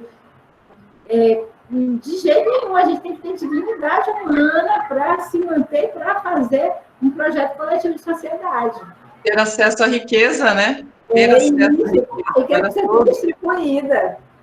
Não dá para você sair com aquela camisetinha furada que ninguém vai te seguir. Se você andar bonita assim, igual a Júlia, igual você anda, Paula, os alunos vão dizer, olha, tá vendo? Ali a gente vai... Não é ruim, não. Porque essa ideia do sujo, do desmazelado, do come criancinha, é que assusta todo mundo, né? Aí vem esse processo. Eu só tenho que agradecer e lembrar, né, que a nossa história da educação, ela é cheia dessa contradição e vamos torcer para que a gente consiga reverter esse processo brevemente, pelo menos minimizar esse ataque profundo que nós estamos sofrendo. Obrigada, Ana. Ok, Sandra, obrigado pela sua participação. Tem uma pergunta aqui no chat do Wesley. Ele primeiro agradece, né, as posições das professoras, e aí eu acredito que a pergunta dele vai ao encontro dessa questão, né, da precarização mesmo, né, do esvaziamento da formação que traz essa reforma, tanto do ensino médio como a própria BNCC, mas eu acredito que bem mais efetivo no caso da reforma do ensino médio, porque promove essa fragmentação, essa flexibilização que a Débora colocou na sua fala, e que é muito prejudicial quando a gente pensa que o ensino médio é uma das etapas da educação básica, né? Então, até que ponto você pode flexibilizar uma formação, uma educação básica, né? Então, ele coloca assim, ó, que o meu ponto em questão é referente ao que deveria ser uma reforma do ensino médio, acabou como uma desconstrução, pelo que eu percebi, gerando, então, todas as implicações aos professores, o que gera muita insatisfação, obviamente. Então, você acha que seria possível reverter este quadro na educação, frisando, por exemplo, os componentes curriculares obrigatórios, né? Ele direciona essa pergunta para a Débora, né? Então, Débora, passo aqui a palavra para você. E se alguém tiver mais alguma questão, né, coloquem no chat. Se não tiverem, a gente vai seguindo para o encerramento da nossa live, ok? Ai, vou precisar de ajuda aí, Júlia. Mas, assim, gera, né, insatisfação, indignação, né, eu acho que é o que mais também gera essa reforma que vem sendo colocada para o ensino médio, até porque ela não parece, ela não está direcionada, na verdade, para uma formação mais totalitária ou priorizando a formação do homem como um todo, dos sujeitos, do cidadão. Ela prioriza uma formação voltada especificamente ao atendimento de mercado, e isso nos deixa insatisfeitos, como ele colocou ali, né? Aí ele coloca aqui, obviamente, então você acha que seria possível reverter todo esse quadro na educação? Eu não entendi. Nesse momento, a nossa única alternativa é trabalhar dentro da contradição, reverter a reforma do ensino médio. Nesse momento, como que faz uma reversão? A gente não tem conseguido ganhar nada na justiça, a gente não tem conseguido voz perante os pais, perante a sociedade, perante a comunidade. Eu acredito, pelo que eu estudei dentro da pedagogia histórico-crítica, que para reverter as coisas, inicialmente, a gente precisa começar com o conteúdo, com a aquisição de conhecimento, e a gente vai fazer isso na escola.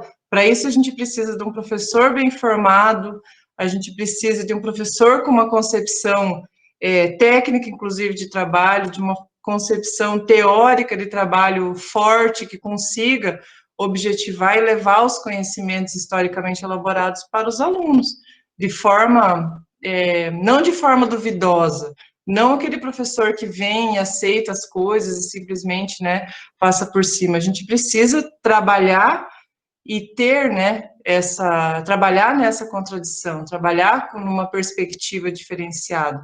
Talvez assim a gente consiga reverter, mas não hoje, não amanhã, não depois. Veja, a gente sofreu uma avalanche aí a partir daquele golpe parlamentar, ela já vinha sendo construída, nós não temos esse engano, não pensamos que foi de repente, mas olha o tanto de coisa que foi construída, como que a gente consegue reverter do dia para a noite? Eu Ainda, a única arma que eu vejo, pelo menos para mim, dentro do meu trabalho, é o trabalho com os conteúdos, é o trabalho com o desenvolvimento da criticidade, é o trabalho com a formação da juventude que eu trabalho, né, que eu tenho, que eu estou trabalhando.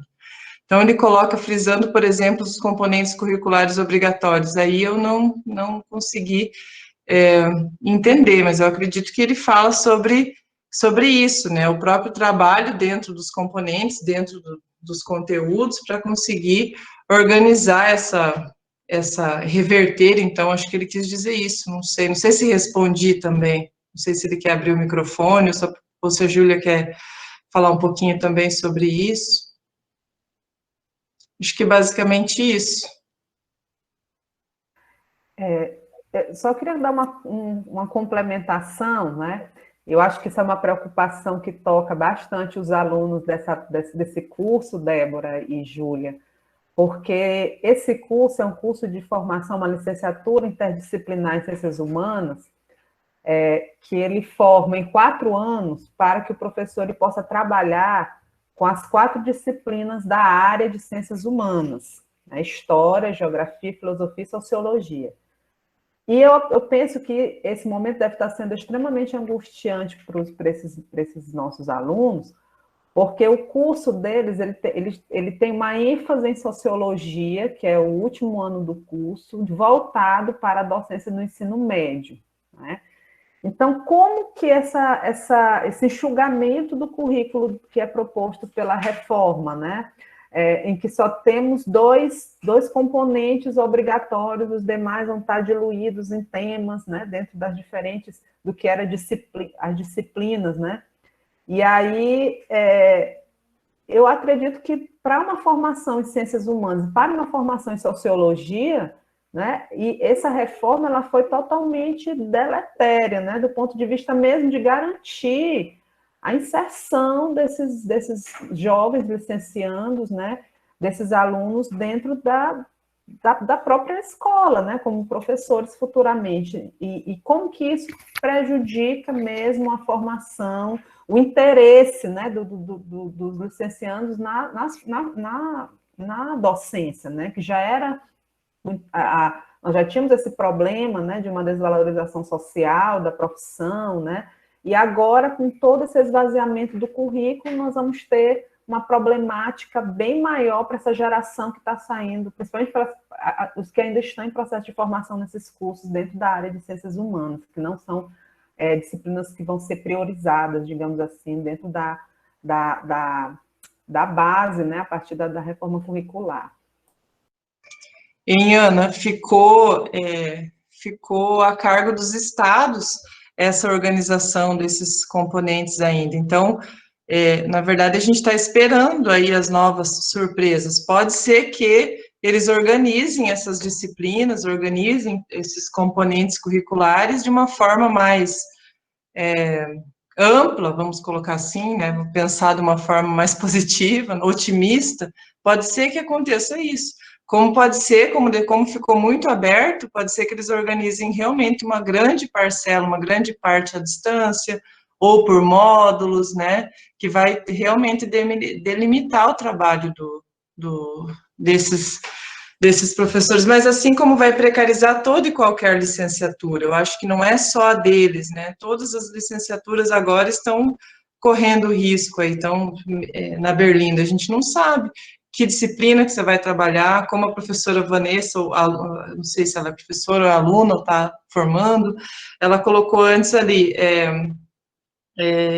que o professor sai de uma sala trabalhando uma disciplina, vai para outra, como que fica a nossa cabeça, né, com essa sobrecarga, como que vai ser? E já tem professores já pensando nisso muito e muito, nós temos muitos professores que são contratos temporários, esses professores são os primeiros que entram na Berlinda, ainda os demais vão colocar português, vai dar aula de matemática, como, né, vai dar aula, vai ter o que trabalhar ali, vão ter que encaixar, no caso. Agora, e os demais? Como que vai ser? Né, são tempos obscuros que nos esperam aí pela frente, que é impossível, por enquanto, prever a quantia de coisa que nos espera enquanto professores, enquanto futuros professores também.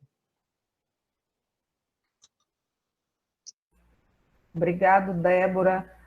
Eu não sei se a Júlia quer fazer alguma colocação em relação a essa questão que foi colocada pelo Wesley, né, que suscitou esse debate que a Débora está colocando, que eu acho que é super pertinente, né? Inclusive, eu acho que os alunos da licenciatura eles têm que estar numa linha de frente, né, de combate e resistência a essa base, essa reforma. E também em relação à questão da própria BNC Formação, né, que já é uma orientação para a reformulação do currículo das licenciaturas, né, Júlia?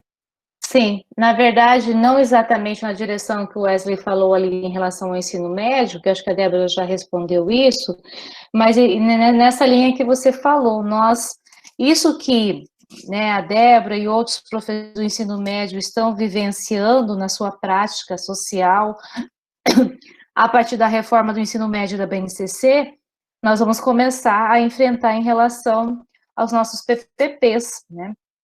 Então, e vai ser na mesma linha, assim, aqueles cursos que, de algum modo, tem alguns professores que estejam mais pautados no método materialista histórico-dialético, na pedagogia histórico-crítica, eles ainda vão fazer resistência, né? Mas nós sabemos que a grande maioria dos cursos, não só nas universidades privadas, mas nas universidades públicas, tem como norteador pedagogias pragmáticas, né? Construtivismo, multiculturais, relativistas. Então, nós temos aqueles que vão se contrapor e temos aqueles que vão acabar colocando que é por aí mesmo, e vão, né, ser submissos e vão assumir.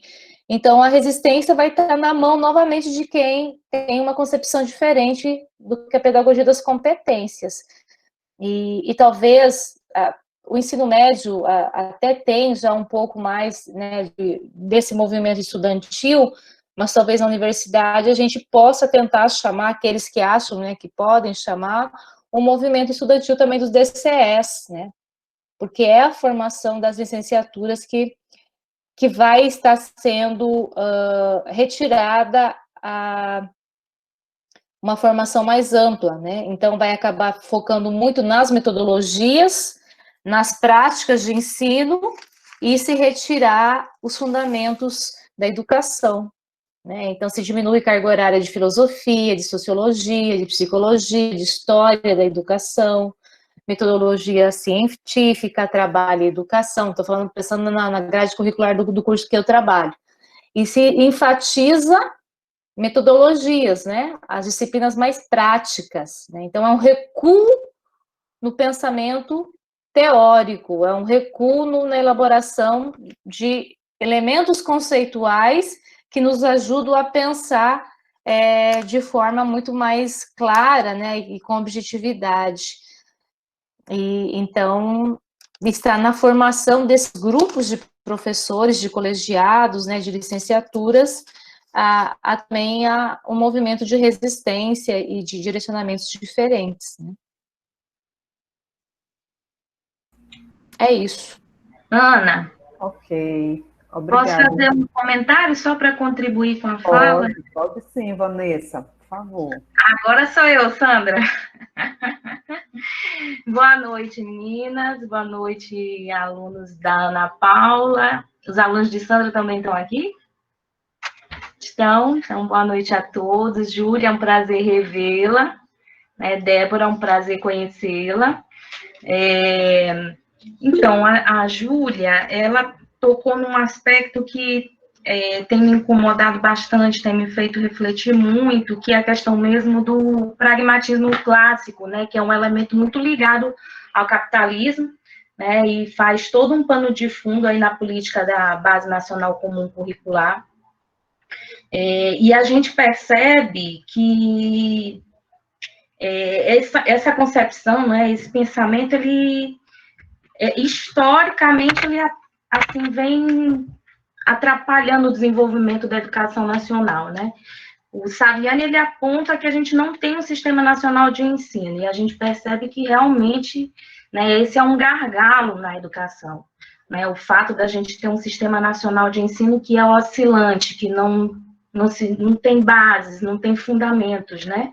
Aí a gente percebe que desde o Império isso se arrasta, né, porque no Império a gente tem um governo centralizador que decide descentralizar o ensino, né, e as províncias são responsáveis por esse ensino.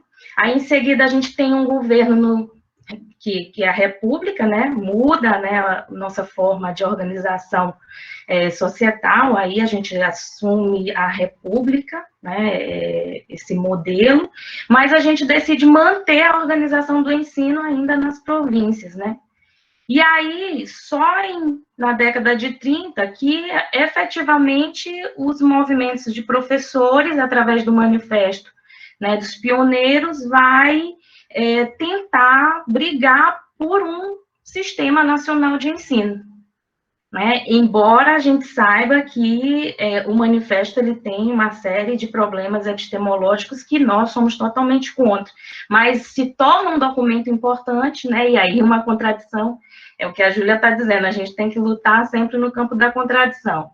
Né? Então, o manifesto ele se torna um documento extremamente importante porque é o documento, efetivamente, o primeiro documento que nós vamos ter que vai defender um sistema nacional de ensino, né? E é importante salientar, um sistema nacional de ensino público, né? Porque o manifesto nos outros países, ele se sobressai, mas ele se sobressai a nível privado. No Brasil, quando ele é defendido lá pelos os professores lá da Escola Nova, eles vêm com essa defesa para o público, né, defendendo a escola pública e a organização do ensino público. Né? Até o Saviani, num texto, ele coloca, essa é uma originalidade brasileira. Né? Ele faz esse destaque, só no Brasil que isso aconteceu. Né? E aí, em seguida, a gente vem com uma série de reformas, todas elas tendo como pano de fundo o pragmatismo clássico. Né? Por quê? Porque a gente está sempre pensando, eu falo, né, as nossas políticas, elas estão sempre se baseando na lógica capitalista. Desde sempre, todas as nossas reformas, elas vêm sempre se baseando na lógica capitalista. Né? E aí a gente tem a reforma Capanema, na década de 40, né? O início do Sistema S, com Senai, Senac, todos na lógica do pragmatismo clássico. Né? E a gente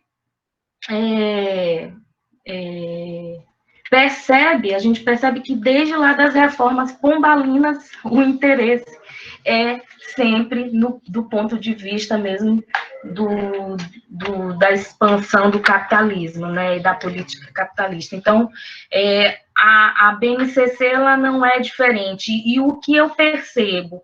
Eu percebo que há um distanciamento por conta mesmo da crítica, né, à política da BNCC, há um distanciamento da academia para essa discussão dentro das secretarias municipais, né, há um distanciamento da academia em relação à questão da reformulação dos currículos que está acontecendo no país inteiro. Né? Por exemplo, aqui em São Luís, nós tivemos muita dificuldade de encontrar professores dispostos a fazer a leitura dos documentos que foram construídos coletivamente pelos professores da educação básica. E isso que Júlia coloca, essa falta de concepção definida, fica muito expressa nos documentos. Júlia, acho que teve a oportunidade de ler o nosso documento daqui de São Luís. Com certeza ela percebeu isso. Há uma miscelânea de concepções, né, expressa lá no documento.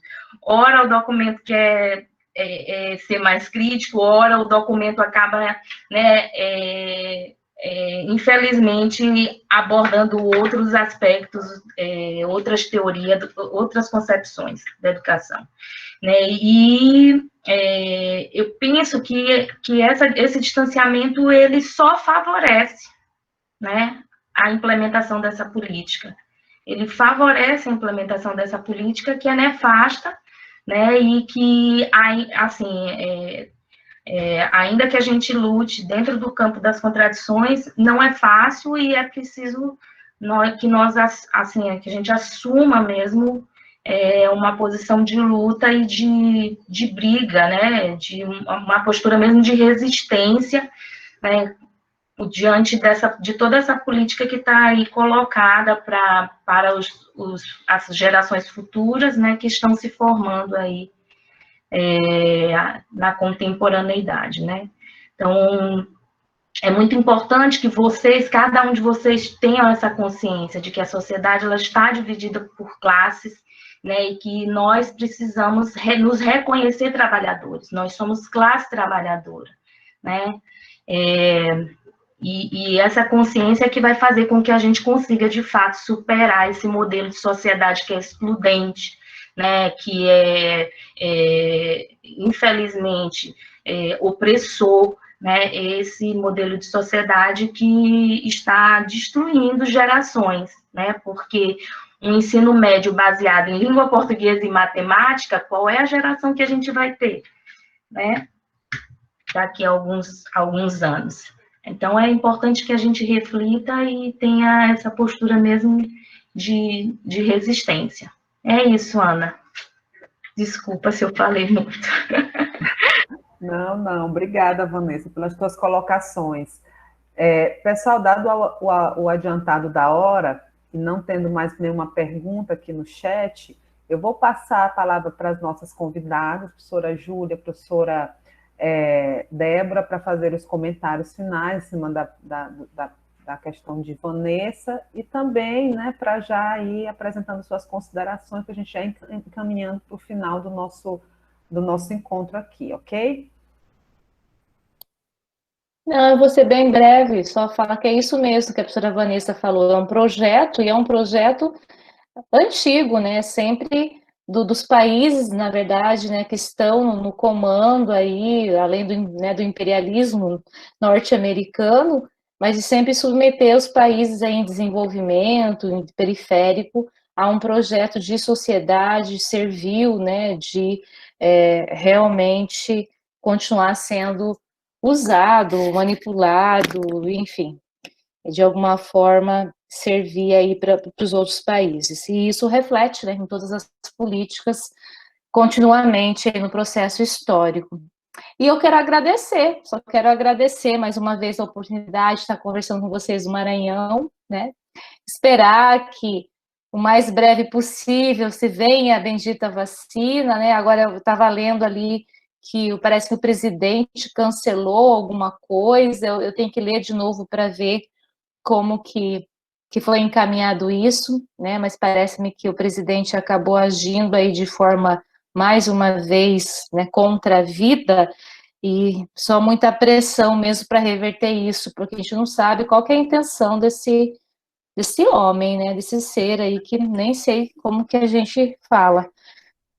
Mas, enfim, né, torcer para que tudo isso, num primeiro momento, né, a vacina chegue até todos nós, para que a gente possa continuar vivo, possa fazer nossas lutas. Uma coisa, o presidente não quer a vacina, não? Eu não entendi o que foi falado. É a Márcia. Márcia? Ô, professora, desculpa que eu estava falando com pessoas. Desculpa, não foi porque eu quis. Tudo bem. Isso são resultados das lives, né? Acontece. E que a gente possa se encontrar presencialmente e fazer nossas lutas presencialmente, inclusive contra o ensino remoto, né? Isso. Então, desejar muita força para todo mundo, resistência, cuide-se, tá? E que a gente possa se encontrar em breve presencialmente, tá? Obrigada mais uma vez. Grande beijo. Ok, Júlia, obrigada. Desculpa aí, viu? Ok, Márcia, tudo bem. Vamos passar aqui a palavra para a Débora, para ela fazer as suas considerações finais, e a gente já encaminhando para o término da nossa live, ok? Bem, eu também quero agradecer a participação, o convite da professora Júlia, da professora Sandra, da Ana Paula, as contribuições. é muito bom ver que essa nova galera vindo também para encarando esse desafio da docência, porque é um desafio, e a gente tem bastante luta aí pela frente. Mas eu penso também puxa um pouco o lado da esperança aí, porque a gente tem que ter uma esperança no futuro, né? A nossa arma nesse momento é a educação. Então, eu acho que vocês estão no caminho certo, estamos no caminho certo, e dessa nossa arma, nos agarrar na nossa fundamentação teórica, pensar, então, nessa formação dos indivíduos e pensar numa sociedade diferente. Então, parabéns a todos vocês que estão vindo aí, seguindo, né, essa caminhada, achei muito, muito bacana. Obrigado pelas discussões, pelas perguntas, valeu bastante aí por esse debate. Muito obrigada. Bom, em nome da Universidade Federal do Maranhão, eu que agradeço a participação da Débora e da Júlia nesse momento, né, para engrandecer aqui a formação dos nossos estudantes, com as contribuições que vocês têm trazido, e também com esse sopro, né, de esperança, né, para que a gente possa se preparar para a luta e possa almejar também dias melhores para a educação, né, enfim, né? Então somos também essa esperança, né, com vocês, né?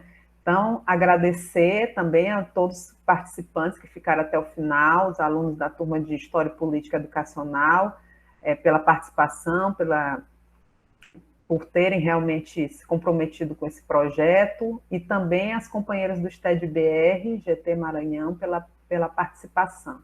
Então, muito obrigada a todos, né? Especialmente a Júlia e a Débora, e na próxima semana, neste mesmo horário, nós nos encontraremos para dar continuidade às nossas atividades, ok? Então, um abraço, boa noite a todos e